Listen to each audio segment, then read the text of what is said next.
My brother made a proposal to my fiancée, his ex, in front of my family, and I am furious.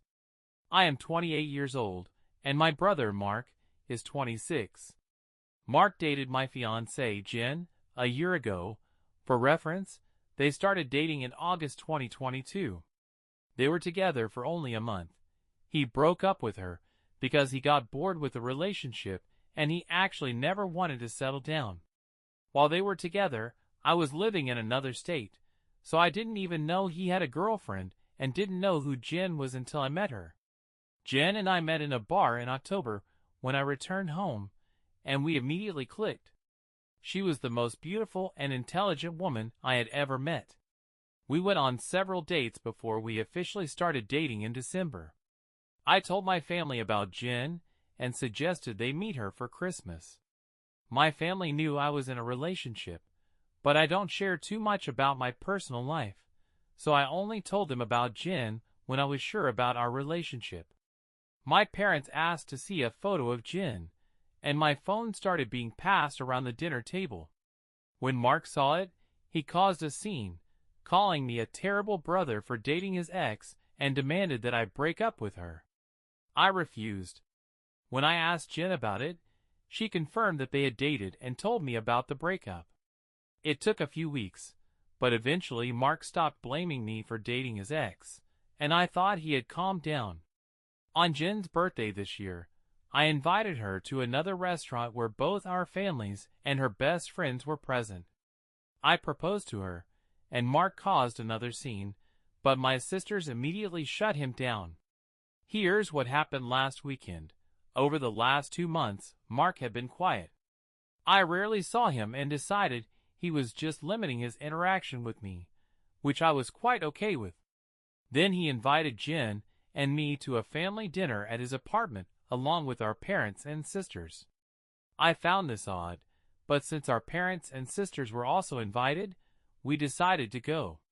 The dinner was pleasant, nothing special, and we moved to the living room to talk. About 30 minutes into the conversation, Mark stood up and said he had an announcement. He made a long speech about how glad he was to see his family at a moment important to him. Then he got down on one knee and pulled out a cheap ring, proposing to Jen. Jen was confused and clearly uncomfortable. She demanded that he remove the ring and stand up. My father tried to pull Mark away, but I got to him first and hit him. I won't repeat what he said, mainly because I was too angry to listen, but he said something like he wanted to show me that Jen doesn't really love me and just wants to get back at him. Before the situation got out of control, my parents took me out of the apartment and promised to talk to him. It's been a few days since it happened, and I'm still furious. I don't know what to do. I'm afraid Jen is now having doubts about our wedding because of this. Any advice would be appreciated. Modified to clarify a few points I saw in the comments. Jen and I recently got engaged. It's that feeling when both understand it's serious and long-term. Although everything happened quickly, I am confident about my feelings when we met. I initiated the meeting. Did she know or suspect we were related? I don't know. I asked her about it when I found out they had dated, and she said she didn't know.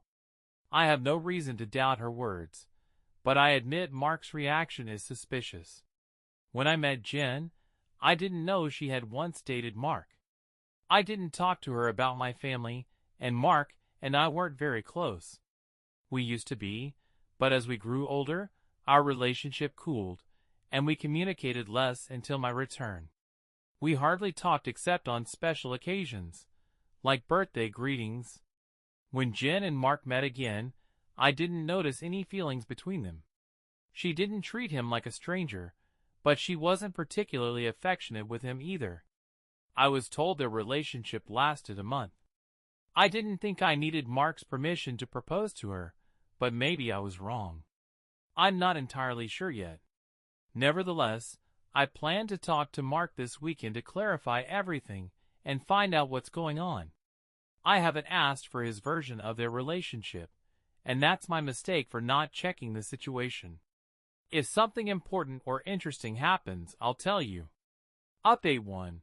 I called Mark and suggested we meet at my house to talk. I said I would prefer Jen to be there as well, but I would be okay if he didn't want her to attend. He agreed to talk to both of us and came over today around noon. There was an awkward silence before I started the conversation. I apologized for not warning him that I was going to propose to Jen and for hitting him. He said he didn't care but appreciated my apologies. I told him Jen had told me about their relationship and breakup and asked him to confirm it.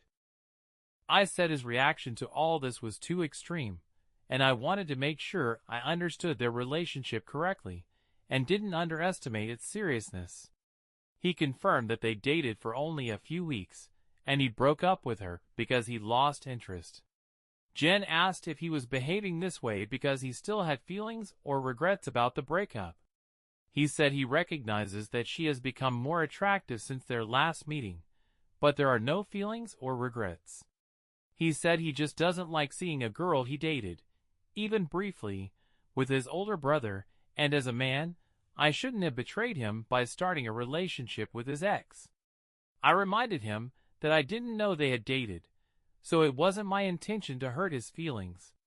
He dismissed it and said it didn't matter. I still should have broken up with her. He was sure that if the situation were reversed, he would have done the same, although I very much doubt that. I asked him why he proposed to her if he had no feelings left. In the end, he told me he discussed this with a friend who suggested that perhaps Jen knew from the beginning that we were related and was doing this to get back at him. Considering she was upset for a long time after their breakup, they decided to test this by having him propose to her and see if she would leave me for him. Jen asked him why he thought she was upset about their breakup, and Mark replied that he heard she was interested in him after the breakup and continued to go to places they used to visit together. Therefore, it was a logical assumption, and her showing up with his brother confirmed his suspicion. Jen replied that she had asked about him only once after their breakup, and she had been going to those places with friends even before they started dating, and she wasn't going to avoid them because of a breakup. Also, she said it offends her to think that she would date me only for revenge. Mark shrugged and gave some unconvincing apologies, but said she should understand his point of view.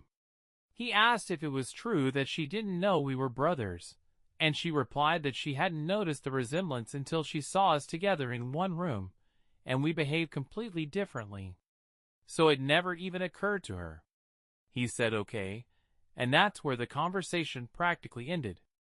Before leaving, Mark told me that I could keep his wedding invitation because he can't continue to deal with us because he once dated Jen. I replied that he had nothing to worry about because he probably wouldn't have been invited anyway. A few hours have passed since our conversation, and I indeed feel better. My parents are not thrilled that he won't be invited, but they understood that it was a mutual decision and probably for the best. My sister said they knew from the beginning that he had no substantial reason to behave this way, and don't blame me for not wanting to see him at the wedding. At the moment, I plan to limit communication with Mark, and it's unlikely he will try to contact me either. Update 2.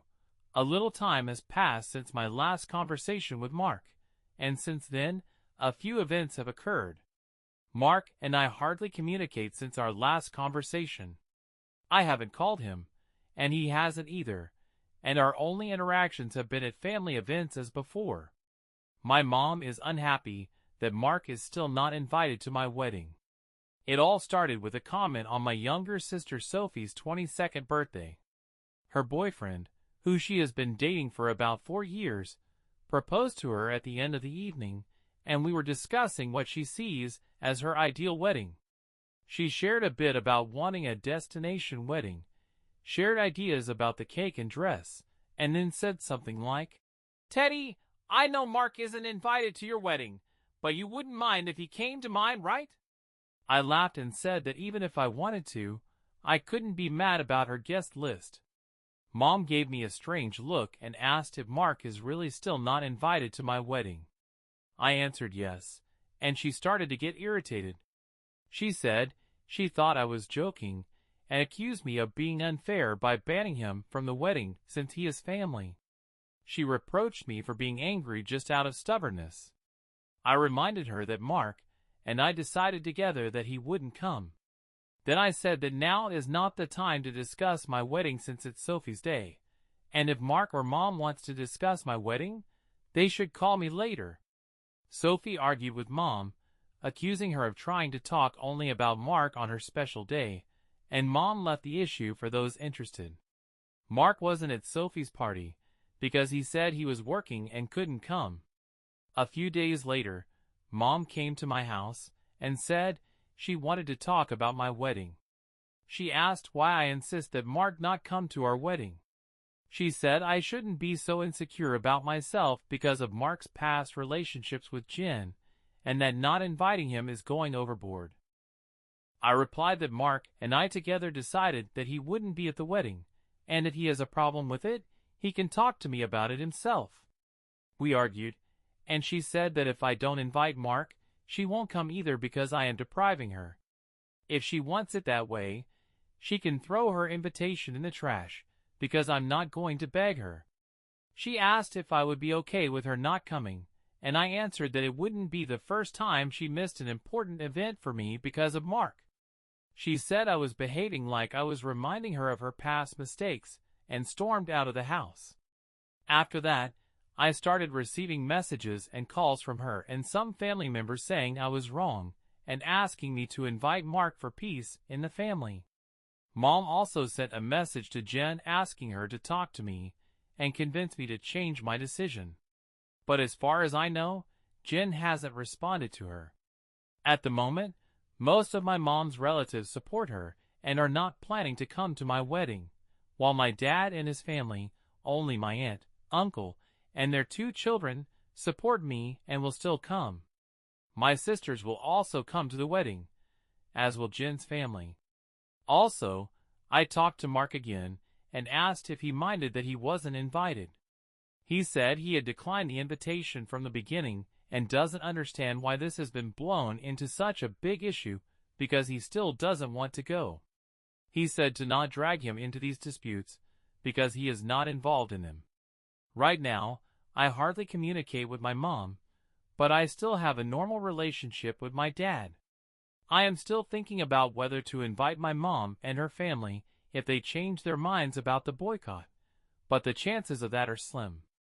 Jen and I started looking for a more modest place for the wedding since the guest list has significantly decreased. Update 3. Mom is no longer invited to the wedding, and this decision is final. About 2 weeks after she decided not to go to the wedding, she came to my house and said she wanted to clarify the situation and talk about everything. I agreed and invited her to dinner. Jen cooked her dinner, and I asked if she planned not to go to the wedding.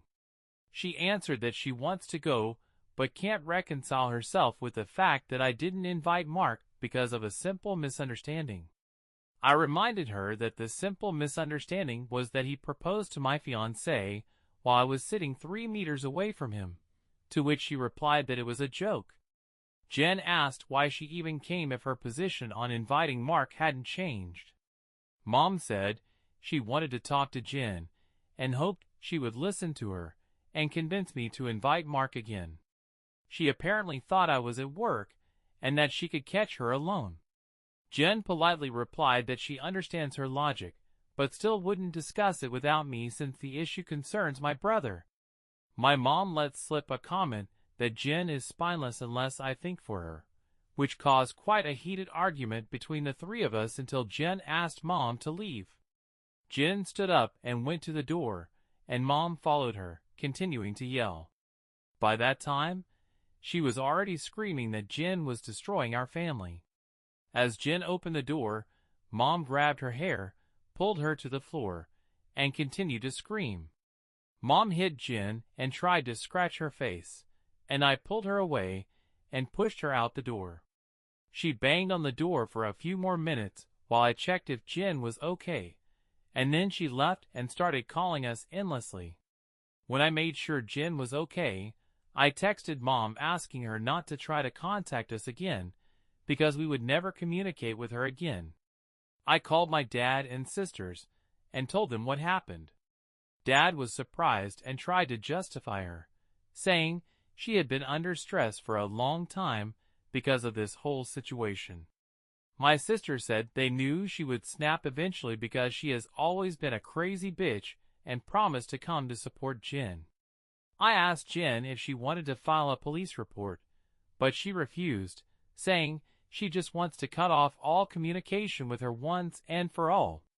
I replied that it was obvious, but she should still talk to the police since she was subjected to physical violence. However, Jen doesn't want my mom to go to jail.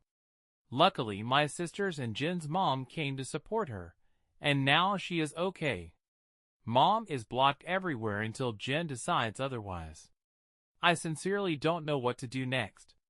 Jen doesn't want to go to the police, but my sisters and I want to convince her, and I would at least like to document what happened if something similar happens in the future. Relevant comments. All of this could have been avoided if Mark had just talked to my mom and taken responsibility. Mark could have done this, but I don't think he even understands what responsibility is. I truly believe he thinks his actions are in no way related to our mom's actions, and I don't think I can convince him that everything she does is for him and her selfish interests. The author responds to comments about filing a police report. Jen is still against official charges. But after she read some of your comments with me, and after a long discussion about how the situation might worsen, she agreed to document it with the police just in case. She wants to talk to my dad about the possibility of returning mom to psychotherapy or suggesting some treatment because of her unstable behavior. Of course, we continue not to communicate with mom. Some details about my relationship with my parents. Some people asked questions about my mom and why I decided not to talk to Jen about my relationship with my parents. I think it's worth explaining why our relationship is so tense. As many of you guessed, Mark was the golden child. He was the favorite, and mom didn't hide it. My parents didn't spend as much time with me and my sisters as normal parents spend with their children unless it was necessary. But with Mark, they tried to spend time at every opportunity, going shopping with him, leaving us with a nanny, or bringing him his favorite food and toys when they went shopping.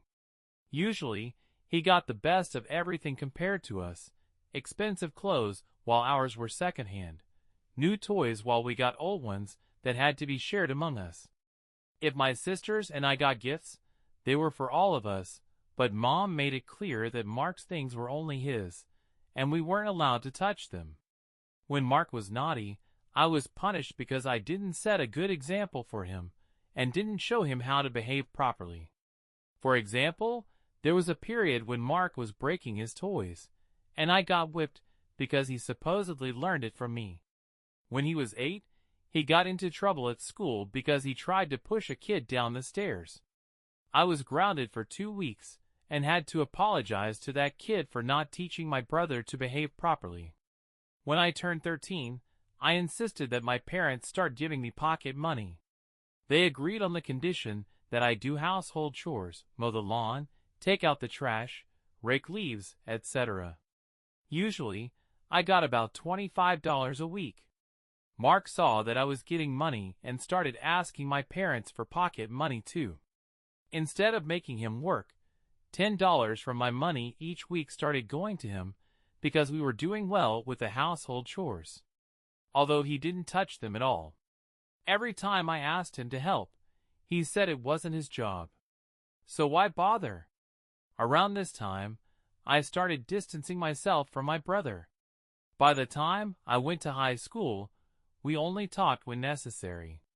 When I was 17, I got my first job because I finally wanted to buy myself a car and earn money that I wouldn't have to give to Mark.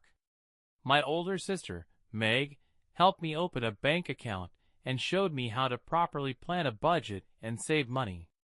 I bought my first car at 18 after months of work. When Mark got his driver's license, my parents asked me to let him use my car to practice driving. Reluctantly, I agreed, and for a while, It worked for both of us. Mark used the car when I didn't need it and treated it pretty well. When he said he wanted my parents to buy him a car, Mom came to me and said I should give him mine because he needed it more. When I refused, she threatened to kick me out. We argued, and eventually she took my car and a few days later took me to transfer it to Mark's name because I had nowhere else to go. I just resigned myself and signed the documents. When I graduated from high school, neither of my parents came because Mark didn't want to sit through a long ceremony just to see me get some paper, and Mom didn't want to leave him alone for the evening. Only my sisters and aunt and uncle, who wanted to take me out to celebrate, supported me. In the end, they had to bring me home at my parents' request because they had prepared dinner to somehow compensate for their absence. It was a dinner I couldn't even eat because my mom served shrimp and chicken on one plate, and I'm allergic to seafood. In my first year after graduation, I worked 2 jobs to buy myself another car, and at the beginning of the school year, I went to college and cut off contact with my parents, mainly Mom. They tried to contact me through social media and Sophie, my sister, for the first few months, but I didn't respond and told Sophie I would stop communicating with her too if she continued to cooperate with them. When Mom couldn't reach me through Sophie, she tried through my older sister, Charlotte, and a few times even through Meg and Mark until I threatened to file a restraining order for stalking. It was a bluff because I had no idea how to do it, but it scared Mom, and the most I got from her in the following years was a holiday greeting. Around the time I returned, Charlotte said they started going to a family therapist at her initiative, and my parents wanted to apologize for their attitude toward us. I hesitated but agreed to reconcile on the condition that their apologies were sincere. The reconciliation process began when I returned home, and this isn't even half of what I went through because of my parents. It took a lot of effort to bring them back into my life. When I met Jen, I wasn't sure where our relationship would lead, just as I wasn't sure about my relationship with my parents. I didn't want to mention my family at all because I was ready to cut off all contacts with them again if necessary. Jen understood that this was a painful topic and didn't insist on me sharing details. I hope this explains some of the questions I saw in the comments. Now the author responds to comments. Why didn't he set conditions for reconciliation to get some money for his first car, which Mark took over? Getting compensation for the car wasn't a matter of life or death for me because the damage had already been done. Even now, it's hard to believe that Mark was the favorite because there was nothing special about him. I don't want to insult him by saying this. He was just a normal child. My parents had no fertility problems. He wasn't a miracle of nature or a life ticket. They didn't have marriage problems that they tried to patch up with a child. He was just born, and they decided to love him more than the other children. Are you sure you weren't adopted? Unfortunately, I am a biological child, even if my parents wanted to deny it. I used to try and find excuses for them, but over time, I had to admit the fact that they are just 2 people who shouldn't have had children. Update 4. I want to answer the most frequent question. Why did I decide to restore relationships with my family after all this? The short answer is I would do anything for my sisters. Charlotte wanted the whole family to be around for the birth of her first child, and to help her as she adjusts to the role of mother. She didn't want half-hearted aunts and uncles who would only see her child on birthdays and holidays. She never asked for much when she was growing up, and when she asked me to try to reconcile for her sake, I agreed because it would make her happy. I guess part of me was still hoping that maybe my parents had changed. I don't regret trying. My parents are still terrible people, but I met the love of my life, so in that regard, I'm a winner. Some of you wanted to know if there are any updates. Well, a lot has happened. We filed a police report, and they told us that even though Jen doesn't want to pursue the case, it's no longer up to us, but the police will take our wishes into account. We provided enough evidence of the assault, including photos of Jin's face and correspondence with my parents discussing what happened. They advised us to report any other incidents with my mom and to record everything just in case something happens. Given where we live, it's unlikely the case will go further, but at least we filed an official statement about the attack. I received about 100 angry messages from relatives saying I should have talked to my mom first. My mom ambushed me when I was leaving work and screamed that I was ruining her life. She continued to yell that I was a terrible son because I was trying to put her in jail over a misunderstanding and couldn't understand why she deserved such punishment. I told her that if she didn't like the consequences, she shouldn't have done it without Jin. She demanded that I retract the statement. I refused. I told her what the police officer said, that the decision was no longer in my hands. She threw a tantrum in the parking lot and hit me a few times on the chest and arm before security intervened and escorted her off the premises. I had to talk to my boss about what happened, and luckily, she was understanding after I explained everything. When I got home, I told Jin about what happened. She was upset and asked to discuss our future plans regarding my family. It was a long conversation, but we took the advice of some commentators and decided to completely stop communicating with my family, except for my sisters. We concluded that they create unnecessary stress in our lives, and we aren't even married yet. She said she would like to consider moving and creating distance between us and my family. She explained that she tried not to interfere in my family problems because it wasn't her business, but she couldn't tolerate my mom's behavior and what my dad allows her to do to us any longer. Much more was said, but I agreed with her that they cause more problems than they bring benefits, and I no longer want to endure it either. I also agreed to go to psychotherapy, and she is helping me find a suitable specialist. I decided to call my dad after our conversation and tell him I was going to stop all communication. He didn't answer my first call, so I left a message asking for a long conversation. When he called back, he asked if my mom could participate in the conversation. I said that would be appropriate since she also needed to hear what I was going to say. The conversation went about as expected. I told them both that Jin and I were erasing them from our lives. My dad demanded explanations for why I was doing this after all our efforts to restore relationships. I told him that the whole situation with Mark showed me that nothing had really changed and that in their opinion, the whole world only revolves around my mom and my younger brother. I said that their constant preference for Mark brought our relationship to a point of no return, and I no longer want to maintain failed relationships. I added that I agreed to reconcile for Charlotte's sake, but was not willing to tolerate their disrespect toward me and Jen anymore. I told my mom that I was tired of being her scapegoat for poor parenting and Mark's behavior. I also added that I would never forgive her for what she did to Jen, and for everything she did to me and my sisters when we were kids. Mom started to say that I needed to let go of the situation like my sisters did, but I interrupted her and said that she should rejoice in their forgiveness because she would never get it from me, especially after everything that happened over the past few weeks. She started crying and asked how I could treat her like a villain. I said that she could only blame herself because I hadn't done anything wrong. She cried harder and said she regretted having me and that I only ever tried to ruin her life. This caused another heated argument between her and Jin, who in more colorful terms said that she was a disgusting mother and added quite a few forced epithets for what she said to me. I don't know if Mom left the room or just fell silent, but she didn't speak after Jen finished. My dad said he disagreed with not being involved in my life and asked me to try to understand Mom's point of view.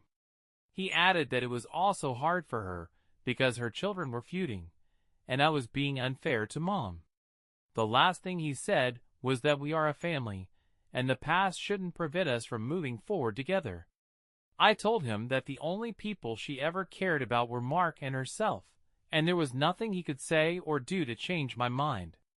I said it was up to him whether he wanted to keep my number, but I was blocking him and Mom everywhere and would no longer reach out. After that, I hung up. I sent a long email with a link to my post to the whole family, canceling the invitation to everyone except my aunt, uncle, and sisters. I hadn't cried for a long time, but Jen hugged me while I cried after writing that email and assured me that we would get through this. My sisters also reached out to me after reading the letter. I apologized to Charlotte for not being able to continue the reconciliation as she wanted, but she said it was okay, and it wasn't my fault that I had to cross out my parents from my life again. The reaction from the family was mixed. Some are angry that I aired family problems on the internet, and others are angry at my parents because they didn't even know that everything was so bad. The last person I talked to about all this was Mark. He asked if I was crossing him out too, and I said no, but I wouldn't make an effort to keep in touch. He didn't argue, just wished me luck at the wedding, and we haven't talked since. Now Jen and I are looking for a new place to live. We plan to move closer to her brother, who lives about 3 hours away from us. We like the city where he lives. I talked to my boss about a transfer, and Jen is exploring the possibility of working remotely or looking for a new job. Again, the wedding venue has changed since the guest list has significantly decreased. My future brother-in-law offered to consider the option of holding the wedding at his lake house. I don't plan to write here anymore unless something truly catastrophic happens, at least until the wedding, because I want to move on, but I will try to answer any questions if they arise. The author responds to comments. Your mom might try to find out where you are moving. Yeah, I'm already anticipating the consequences of the move. She will definitely be watching us because she's one of those who go crazy if she doesn't get what she wants. When she doesn't get her way, she becomes obsessive until she is forcibly stopped. I talked to a lawyer friend about a possible restraining order to stop her before she starts. According to Sophie, Mom read the posts and comments and thinks that some strangers have no right to tell her she is a bad person. I don't think we can ever reconcile. I wish them all the best, but far away from me and my family. Well, definitely write comments on what you think about this whole story.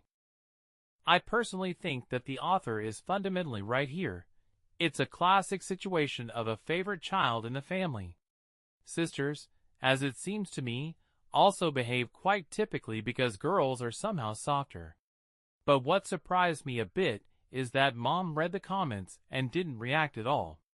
After all, people from the outside are saying it, but on the other hand, what to expect from a person who knows the answers to all questions? I basically know this type of people. Thanks for watching this video to the end. Watch our previous video, which you will see somewhere here. Subscribe to our channel because there is still a lot of similar content ahead.